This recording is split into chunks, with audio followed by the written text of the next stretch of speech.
Remember last week we have just started off with the family of Job. We all know. So we exactly have half an hour. So we'll take this half an hour to listen to the word of God. Okay. From last week we have just read about the family of Job.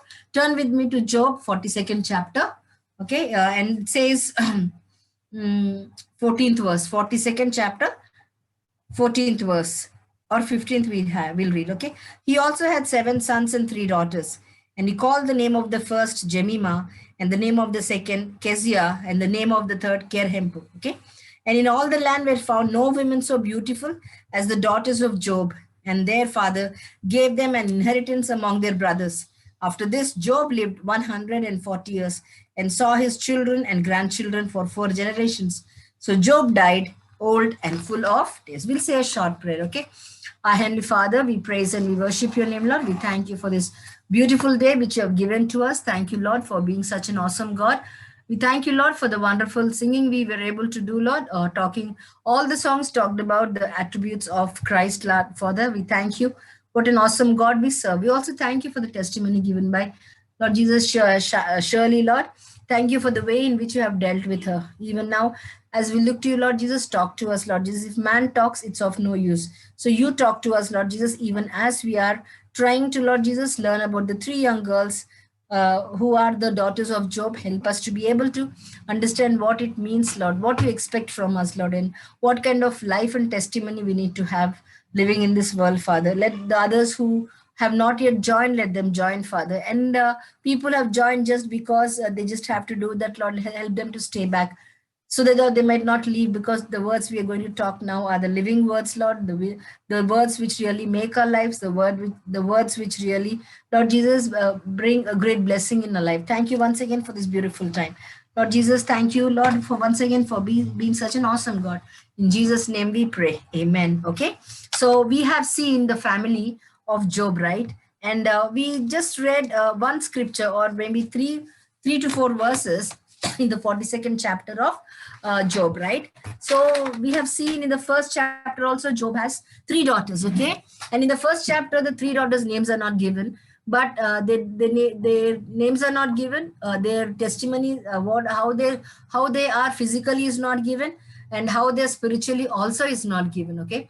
And how they are like living their how their spiritual walk with the Lord also is given, okay? But in the 42nd chapter, I mean in the first chapter, uh, all the 3 daughters die, okay? But in the 42nd chapter, God blesses Job and he gives 3 wonderful daughters again, okay?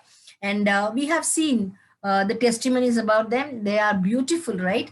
Nobody, I mean, there's not, it says, especially about them, there were no beautiful women like Job's daughters, all in the whole of the nation, right? It says, in all the land were found no women so beautiful as the daughters of Job. Imagine somebody were to tell us, okay, remember I also told you it's not just about the physical beauty. It's what is most important is the spiritual beauty. So the testimony which these 3 daughters of Job had is, in all the land where they're living, there were none as beautiful as these 3 young girls are. Imagine if somebody were to tell us the same testimony, how happy and excited and thrilled we would be, right? So they were beautiful. And the second one is their fathers gave them inheritance. So we also brushed little here and there. When the father gave the inheritance, it means it's a gift, right? And we all know, as spiritual children, when we start believing in the Lord Jesus Christ, what does the Lord give us? He gives us peace, he gives us happiness, he always keeps us very, very merry, and ultimately he gives us a gift. And what is that gift? Heaven as a gift, right? So I'm sure everybody who's in the Zoom session right now is born again. Okay. If you still have not given your heart to the Lord, if you still have not been convicted, if you still have not made a chance or made a decision to follow Christ, please take time tonight. Please take time this afternoon to just have, to introspect yourself, to examine yourself whether you're born again or no.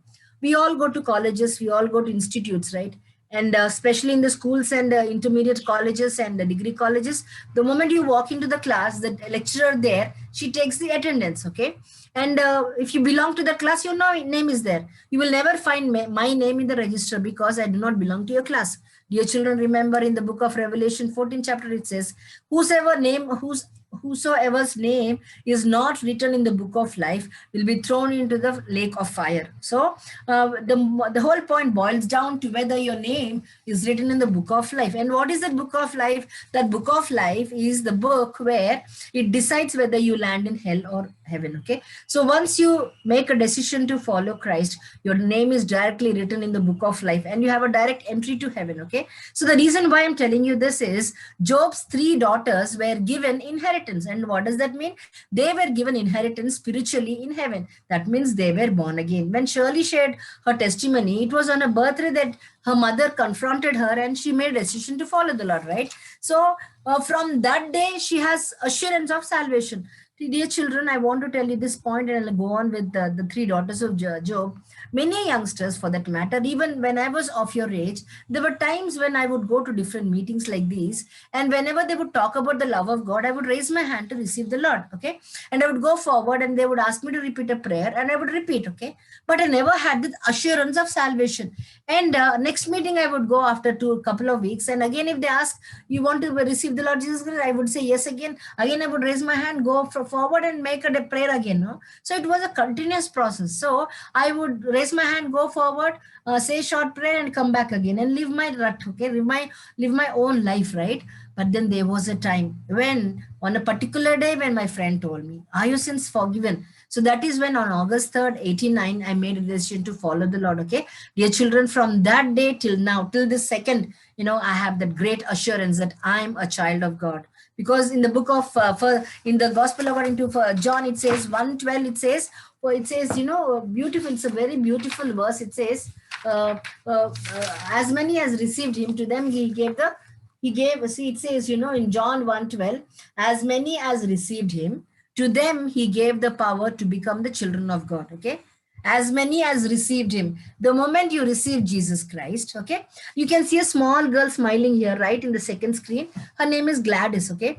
So last year when we had a girls camp in Kadapa, she's so small, she's so tiny, right? I think she's in class 1 or 2, I don't know. But maybe that time she was in UKG, I don't know. So when altar call was given, she raised a little hand and she said, I want to receive the Lord. I tell you, children, that was a beautiful scene for the Lord, when small children make a decision to follow Christ, right? So she had made a decision, and her mommy recently, she had text in the WhatsApp group, it's been 1 year that Gladys gave her heart to the Lord, okay? So children, John 1:12, you remember whenever you have a doubt, children here or youngsters in the Zoom session who have received the Lord sometime back, okay? Maybe sometime along the line, sometimes when you mess up your life or you do something which you're not supposed to do, Satan will tell you you're not born again. But remember this was John 1:12. Remember, it should be a permanent sketch in your brain. John 1:12, it says, as many as received him, the moment you receive the Lord Jesus Christ, he gave them the authority to become the children of God. Okay, so nothing will be able to separate you from the love of God. Romans 8 last verses also, it says, no heights nor depths, nor princes, nor heights, nor powers will be able to separate us from the love of God. Okay, so remember, you're a child. The moment you receive the Lord Jesus Christ, you are a child of God. I want to tell you one thing, and I'll go on with the 3 daughters of Job. Okay, you are born to your mom, right? Okay, and that is your birthday. Okay, so you grow up and you come to 10th class, and then you end up, stealing 1,000 rupees from mommy's purse. Okay, and mommy is very upset and she says, hey, I'm very upset, and she'll hit us also. But no matter how bad things we do, no matter what we do, can mommy say, you're unborn to me? Once you're born to mommy, once you come to this, once you're born to mommy, once you're in this earth, you can never be unborn to mommy, right? You're always born. No matter what kind of things you do, no matter how much you shout at her, no matter what you do, there can never be a situation where we're not unborn to mommy. Okay, so we're always born to mommy. So that's the secret, the moment you give your heart to the Lord. Remember, children, God is a God of love. He'll always keep you saved. Okay, when I was a youngster of your age, I would think getting saved is being good. Okay. And today I'm very good. I don't shout at my parents. I don't fight with my brother. And all along I'm reading the Bible. I sing songs. And today I'm feeling very spiritual. Today I'm born again. Tomorrow I end up watching a movie. I start fighting with my brother. I back answer my mommy. And I think today I'm not saved. Okay. Yesterday I was saved. Today I'm not saved. Okay. Tomorrow again I'm good. So it was a constant, unstable life, spiritual life.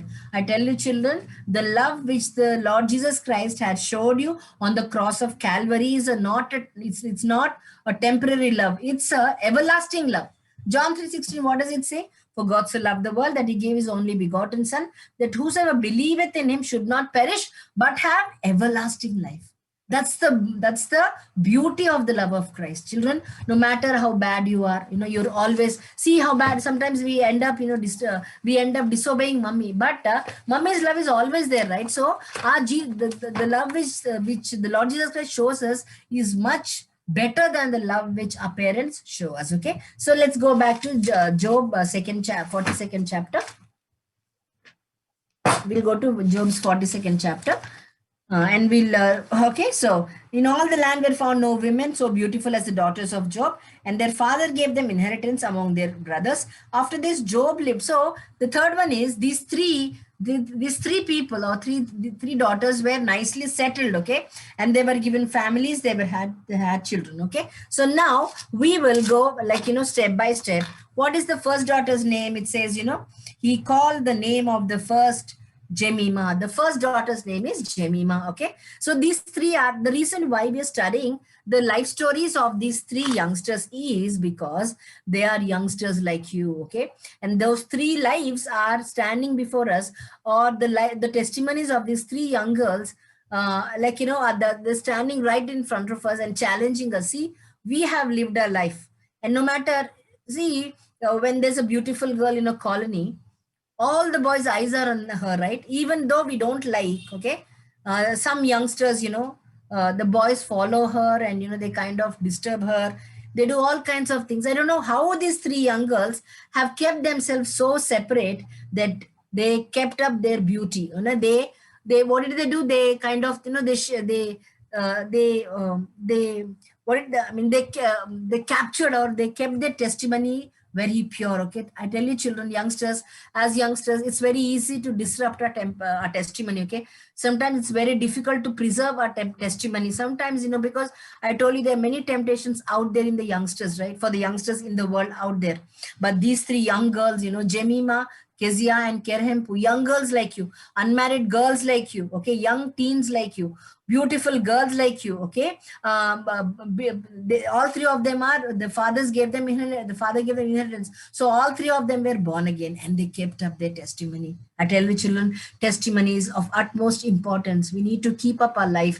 We need to keep up our testimony, okay. And we need to shine for the Lord as a candle. And we need to, it says in Matthew, nobody lights a candle and put it nobody puts it under a bushel or the cord. They put it on lampstand so that everybody can see. I tell you, children, when you are born again, the whole world is looking at you, and we need to have a great testimony. Okay. So now the first daughter's name is Jemima. Okay. So the meaning of Jemima is little dove. Okay. What's the meaning of Jemima? Little dove. Okay. And we all the youngsters present in the Zoom, you're all small, right? You're all small, very tender. Okay.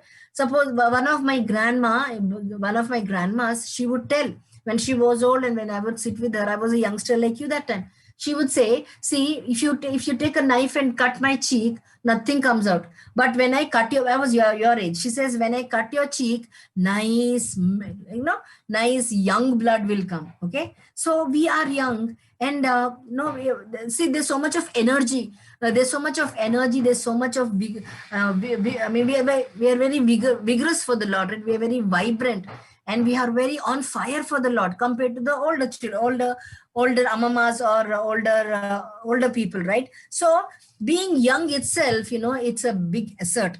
And though it's a big asset, also it's a very dangerous situation, okay? Because we need to handle with care. Remember, when this packers and movers bring something, when they pack something, suppose the article packed inside is a glass thing. maybe a big glass vase, or maybe a big mirror, okay? The mirror for the girls to see themselves. Suppose they are packing that. What do they write on that? It say they write fragile, okay? Handle with care. What does that mean? The article inside is a very fragile thing. It's a very weak thing. The moment you drop it, it'll break into pieces. So handle with care. Okay, children, we are very fragile. Youngsters are very fragile.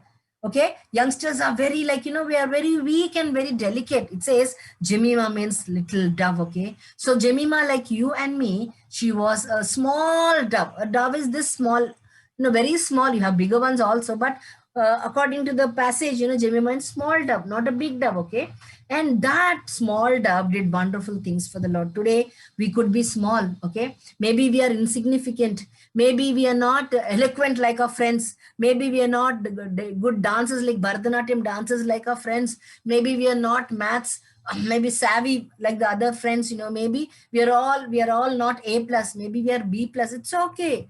Maybe some of us are C plus, some of us are, like how Shirley said, sometimes, like even Gracie told in her testimony, there were times when one or two subjects, they have failed, and that made them really more strong. So in all our spiritual walk, children, there are ups and downs. I just want to tell you one thing. Suppose you want to climb a mountain. Okay, if the mountain is very smooth, if the mountain is very, very smooth and very, very like, without any, ditches, without any stones and small rocks and small plants, can you manage to climb the mountain? No. You take one step and 10 steps you fall down. What if the mountain has lot of rocks, okay, lot of ditches and lot of small plants? What happens? Tell me. It's suppose the mountain is very gritty, very rough. What can you do? You can just easily take hold of the rocks, okay, in our way, take hold of the ditches in our way, take hold of the small plants in our way, and take their help and go up. So which is better? A mountain which is very smooth is better, or a mountain which is very having a lot of ditches and stones and pebbles and rocks and rocky thing is important. So I tell you, children, sometimes somewhere down the line we might fail in a situations, we might be behind everybody else. Don't worry, the Lord thinks you're awesome, and with what we have we need to glorify the Lord. Okay, suppose I imagine like this. Dorcas was there, right, in the book of Acts. The Lord said one day, what is there in your hand, Dorcas? Dorcas said, Lord, I'm not a BA or an MA or a BTech or a MTech or MBA or PhD. I'm nothing, Jesus. Then what do you have in your hand? Then Dorcas would say, no, Lord, I just have 50 paisa, one needle. Then the Lord says, you glorify me with that needle. And what did Dorcas say? What is Tabitha or Dorcas in the Bible, in the book of Acts she did? She glorified the Lord through that needle. She still started stitching gowns for the widows so that the Lord's name was glorified, right? So children, what is in your hand? Okay, maybe you're a very good you're a very good songwriter, maybe you're a very good poet. Rachel, there was one youngster today, they didn't come, Rachel from Allahabad. No, she writes poems. Okay, and maybe you're a songwriter, maybe, okay, maybe you write stories. Okay, maybe you narrate stories. So I don't know, there is some talent in you and me where the Lord wants us to bring it up. The more we use our talent, the more the Lord blesses us, right? So coming back to Jemima, the meaning of Jemima is little dove. Okay, so we'll see few qualities. So when we talk about Jemima, children, I learned this way when I was like growing from your age. Like how even Shirley, like how Shirley took the Lord for granted, even I took the Lord for granted. I took the Bible for granted. Okay, but the Lord kept teaching me. So every time I would read the Bible, the Lord will teach me, right from Genesis 1 to Revelation 22. No matter which passage I read, no matter what context I read, the Lord helped me to put myself in that passage, okay, and to put the Lord in that passage. So everything, the Holy Bible is written about the Lord Jesus Christ. You might not directly see the name of the Lord Jesus Christ. You might not directly see the mention of the Lord Jesus Christ, but try to understand every passage, every book. What is the Lord trying to talk to me through this passage? What message does the Lord have for me in this passage? That's how we need to have a quiet time with the Lord. That's how I learned, okay? And I'm still learning. I don't say I just learned. I'm still learning. I'm still a learner from the Lord. Okay, so when we talk about this girl Jemima, a young pretty girl like you, a beautiful girl like you put yourself in her shoes and try to see how well can we fit in a spiritual life. Okay, so number one, Jemima means little dove. Okay, so how is her face? You turn with me to Song of Solomon, second chapter, 14th verse. Song of Solomon, second chapter. Song of Solomon, second chapter.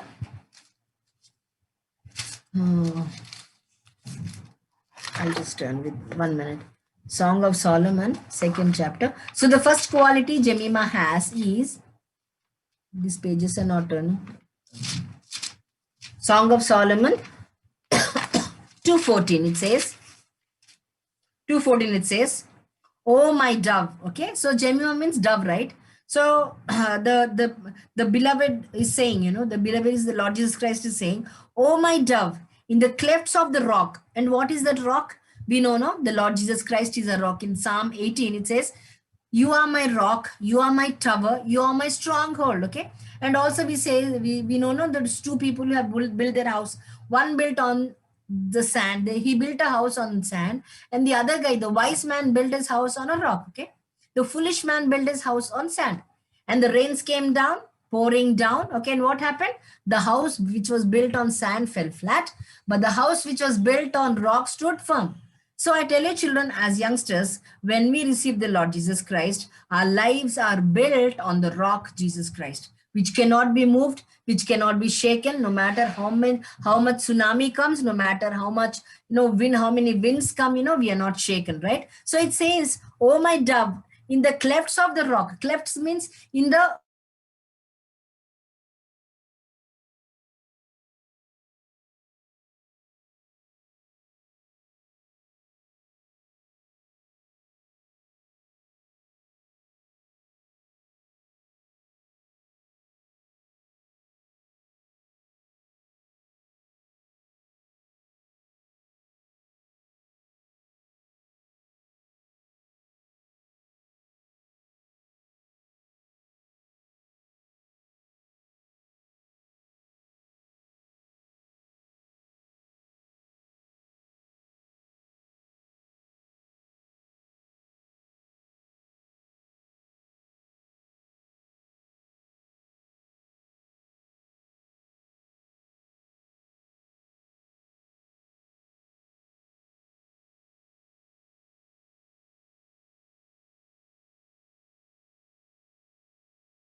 okay. I'm sorry, the power went off. So, okay. The first quality of Jemima is, it says, "Oh my dove, in the clefts of the rock." Okay. So this Jemima, the small girl, okay, small dove like youngster like you, a beautiful girl like you, okay, who is born again. She's, she's living in her abode, or the place where she was staying is in the clefts of the rock. Means clefts means, this suppose you go to a mountain, a a rocky mountain, you find all the small caves kind of things, small things, right? So the place where this Jemima, or the place where this the little dove was staying, was in the the cave of the mountain. Okay, so she was living under the wings of the Lord Jesus Christ. Today, children, as youngsters, to avoid all the kinds of different temptations, see what kind of dangers does this little dove has. They are eagles which will carry away the small doves. Okay, and there are big birds. They just come, they hover on the little dove, and they just take it, grab it, and go and eat, right? So there are many dangers lurking. So that's the reason the best place for little Jemima, the best place for this little dove to be in the safest place was the cave, the rock, Jesus Christ. Okay. So she was living under the shadow of the rock. Okay. That is number one. And number two, the quality. So children, we need to stay under the saving grace of Christ. We need to always take the Lord Jesus Christ to our college. We need to take the Lord Jesus Christ and never remember. In Deuteronomy it says, never ever forget the Lord Jesus Christ who saved you and who brought you from Egypt to Canaan, right? So always keep this in mind, that we need to keep the Lord Jesus Christ as our savior, and we need to stay under the rock, right? That's the first one. And the second one is, oh my dove in the clefts of the rock, in the secret places of the cleft, let me see your countenance. Let me hear your voice, for your voice is sweet and your countenance is lovely. So the first one is, little Jemima, okay, or the little dove was staying. Okay, where was it staying? It was staying in the clefts of the rock, okay. And the second one, it says, your voice is sweet, okay. So how is the voice of little Jemima? The voice of little Jemima was very sweet. Children, I want to ask you one thing. Are there no times when your mom calls and you bite teeth and you get angry, you answer back? Many a time we are so grumpy, many a times we are so moody in the houses, right? It says, the little dove's voice was sweet. Can your parents tell this testimony about you? Yes, my daughter is always pleasant. My daughter, no matter which time of the day I call her, she's always respectable. Can our parents say this testimony about us? Can our friends say this testimony about us? Yes. No matter how I hurt her, no matter how many bad things I do for her, this particular girl is always smiling. Her voice is always beautiful. I never seen do you know why? All the people who started from Egypt, okay, from the city of bondage, they traveled to the city of Canaan, right? To the country of Canaan, where milk and honey flow, okay. But do you know, all the people who started right from Egypt, all of them died except Caleb and Joshua. Why all of them have died? Because of one reason. They have grumbled against the Lord Jesus Christ. They have grumbled against the Holy One. They have grumbled against the God of all miracles. I tell you, children, grumbling, we think it's a very small sin. We think, grumbling. Okay, grumbling or back answering or having a harsh or giving a harsh answer, it's very big sin in the sight of God. And that is the reason why he made all those who grumbled to die in the wilderness. But today we are in the era of grace. If you close your eyes and you think how many times you have grumbled, how many times it says, the voice of little Jemima, the voice of little dove was very sweet. Children, if you have the tendency of back answering, or if you have the tendency of being moody, or if you have the tendency of grumbling, or if you have the tendency of not keeping a happy countenance all the time, remember, let's check our hearts. The reason why the Lord has organized this Zoom is that we change every day. We need to become better every day. Even as the Lord's word is talking to us, even as his word is really washing us, we need to get better. We need to every day be better, and we need to become better believers for the Lord, right? So you have to imagine yourself, check yourself. The reason why the Lord brought Jemima into our midst is because her voice is very sweet. So may the Lord help all of us to keep our voices very sweet. And the third one is, and your countenance is lovely. What does countenance mean? What does countenance mean? Face. Okay. Face is always happy. I want to ask you one thing. At home, when you're in the house, are your faces all the time happy? Tell me. No, because I know I've been a youngster like you. Many a time, we try to, be very moody, and we try to have long faces in the family. Okay. Sometimes we don't, and we also say, Mommy, I want it, because no, I want it. I'm in bad mood. Okay. Sometimes we don't want to do the dishes, or sometimes we don't want to tidy up our room. Many a time our countenance, it says, Jemima's face is lovely, it seems. Did any one of your acquaintances ever call you, your face is very lovely? Okay. My pet name is Lovely. Everybody in my family calls me Lovely. But before I got saved, many a time I was never a lovely girl. I was always a grumpy girl. And people used to really get scared to talk to me because I would put them very low. Because with the kind of words I know, with the kind of language I have, with the kind of, with the kind of authority I have on the language, I would make anybody feel low. A big uncle can be insulted in front of me, So people were scared to talk to me. But once I got saved, once I came to the saving grace of Christ, my countenance changed.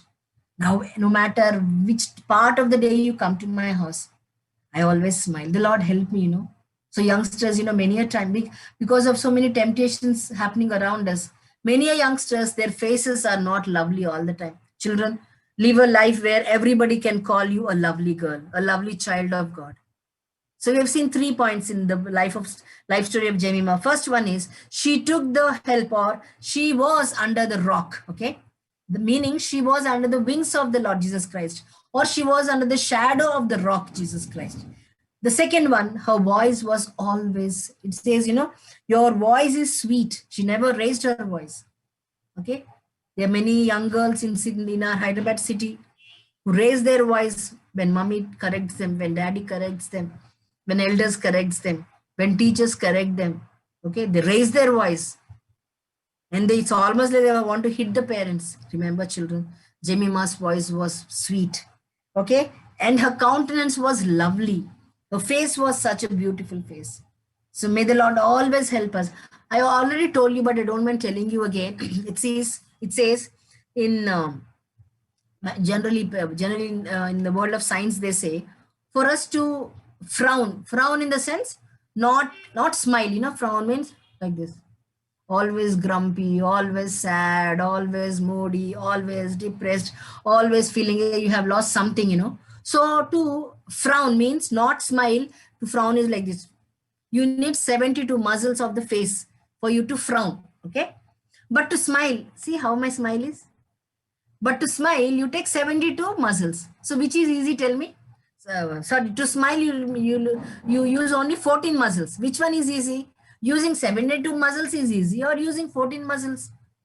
14 muscles is easy, right? So may the Lord help all of us to smile. As God's children, we need to, in Philippians, it says, right, 4th chapter, rejoice. Again, I say rejoice. People will know, all the people in the world will know that we're Christians by the way we smile, by the way we are happy, by the way of our countenance. Jemima's countenance was always lovely. Her voice was always beautiful. I've seen many times, as believers, sometimes when I go out with them for shopping, okay, they're so rough with the auto drivers. They're so rough with the cab drivers. And when they go to buy, suppose it's apples or bear, small things, rekai, they say, poor that guy is already poor. Suppose that fellow says 30 rupees, they'll bargain for 5 rupees. And they don't reduce that 5 rupees, they'll shout at them. They're believers, I tell you, we have to be good believers no matter where we are, either the market or the mall or the school or the college or the house. Okay.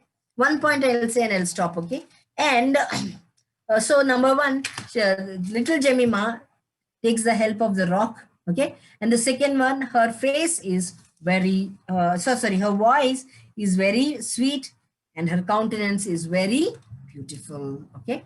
So the rest we'll do that next week. So we just remember this, that our God thinks you're great. And I told you John 1:12. Okay. So we'll continue the story of Jemima because it's already 4:30.